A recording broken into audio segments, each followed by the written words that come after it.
Gençliğimin hayali geldi karşıma, söylediği sözler geldi aklıma.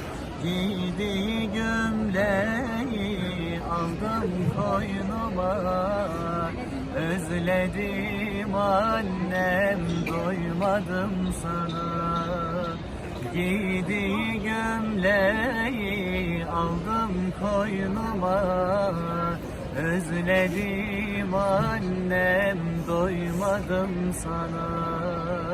Yavrum canım diyerek büyüttün beni, ninniler söyleyip uyuttun beni.